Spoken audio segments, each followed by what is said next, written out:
Hello everybody. In this video, as always, we'll talk about the TheAnimeScripter and the release of 2.7.0. Without taking too long, this has a lot of changes. If you want to read the whole thing, you can always go to changelog of each version and read everything. We'll only discuss a very small portion of this, and yeah, that's pretty much it.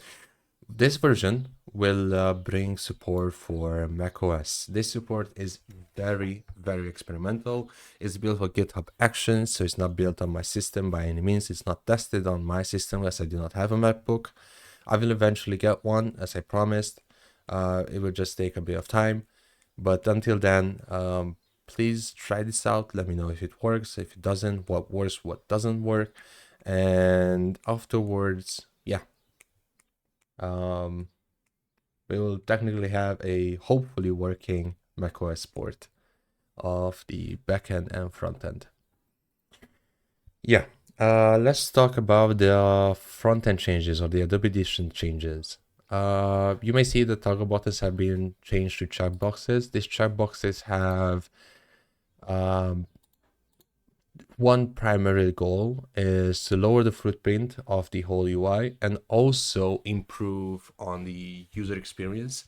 It will now show you the model that you're using. So for example, I have Anime 1080 Fixer showing up here, and it also shows Anime 1080 Fixer, same for Ultra Compact, Shofukugen, and whatever model you're using for upscaling, interpolation, same applies. This is just so they don't have to do double clicks, or basically you don't have to click twice, once on the settings and once on the close button. It just avoids two extra buttons, button presses. Extra tools. What has changed here? I'm gonna be super short about this. Import YouTube video now has H.264, AV1, and Revamp support, Revamp container support. What I mean by that is now it auto reencodes to H.264 and H.264 with MP4 container is what I was trying to say, and it no longer will crash on videos that are 1440p or 2160p from my testing. It should also show up a bit faster. I've parallelized a couple of the seeking functions from YouTube, from the YouTube DLP function. Basically, it will show you a video or show you the little dialog box 2 to 3 seconds faster on average. It's not a big win, but it's a win nonetheless that I'm willing to take. Apply motion blur. I have changed to the apply motion blur. I have added three new features: shutter angle, no linear blend, and mask layer. No linear blend is related to the gamma levels. Don't mess around with it just yet. It's still a work in progress. Shutter angle is how stretched the output is. We will do, say, 360 for this. And shape layer is the most interesting part. Say you have a taskbar or you have a HUD element from within a video game. You can mask that area out and no longer apply motion blur to it. In this case, I have this mask around this HUD element that I want to not show. We will do a very quick demonstration, so let's just do 4x interpolation for now. We'll take this raw clip. We have also selected the shape layer here, and we'll apply motion blur. It will show up in the queue. And it's gonna go super fast. And now, if we preview the image, you can see that this area has motion blur to it. This area doesn't. Same applies to all of this. It doesn't have any artifacting or motion blurring. This is in the raw clip, by the way, as well. So yeah, don't let's not assume. But yeah, it now has proper masking. It's most visible here. The motion blur quality has also been improved, I would like to believe, from some testing. You can always, well, this is with 360 shutter angle, so you would need a really high interpolation factor. This isn't the best example, But I was suggesting apply motion blur with, say, anywhere from 10 to 16x blur factor, or interpolation factor is the same thing. And shutter angle is just whichever you like. The lower it is, the sharper; the higher it is, the more smeary, more elongated. Well, obviously, the more elongated it is, or more messy, you need more samples to fill in the gaps. As you can see, the 4x gap is not enough. The 4x blur factor is not enough. But yeah, you can mask out the area based on your liking. And oh, it's really visible here as well. This has blur, this does not have blur. All right, nothing noteworthy here. The keyframe graph editor. What has changed here? So I have added, let's do T opacity and just this. So move this to 0, select this all, apply F9. So now, say you have a really nice,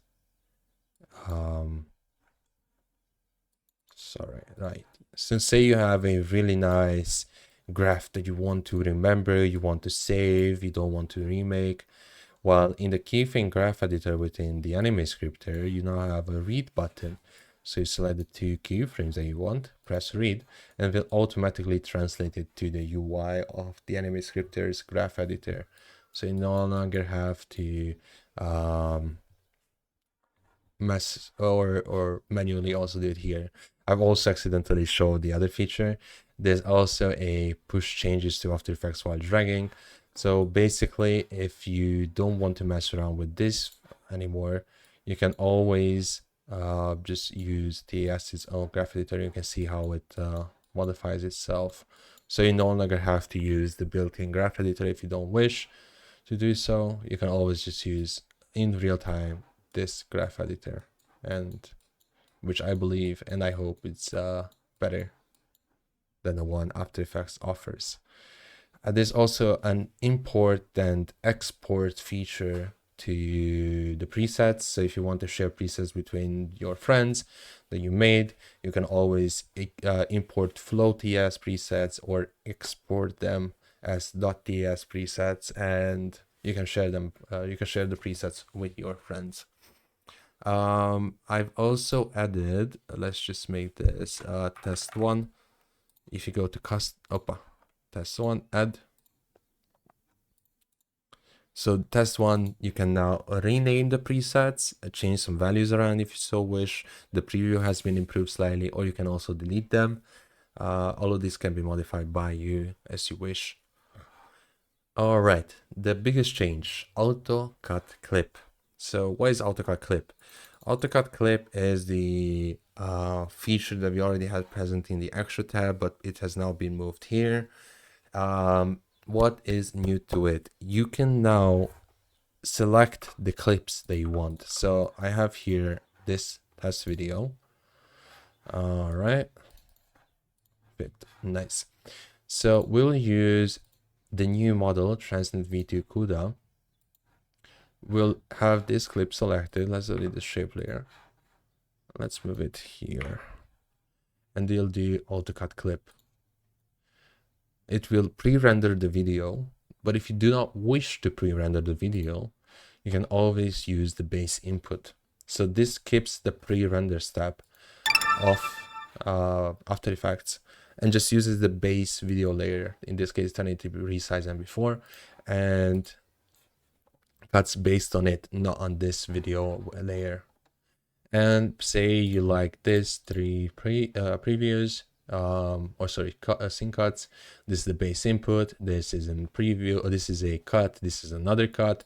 You also have fast and accurate. Fast is keyframe based, accurate is, well, frame accurate, but this one requires re-encoding. Fast is basically a instant process. So apply, boom, you have all 3 clips in here, all 3 cuts. But as mentioned, fast is not as accurate. So for example, the cut is happening here. But if we do accurate, let's remove these 3. It should be nearly, if not perfectly, frame accurate. So there's one cut. It did not recognize. Oh no, sorry. So there's the one cut. Oh, it was already. Let's do clear. Let's do a redetect on it. So I have used the base input here, and it has detected these. You will use accurate, for example. We'll apply these three, and it will do an encoding on them, and it will detect the scene changes automatically. But I guess it's kind of broken right now. I will need to fix it. Jeez, you must be kidding me. All right. For now, use fast, I guess.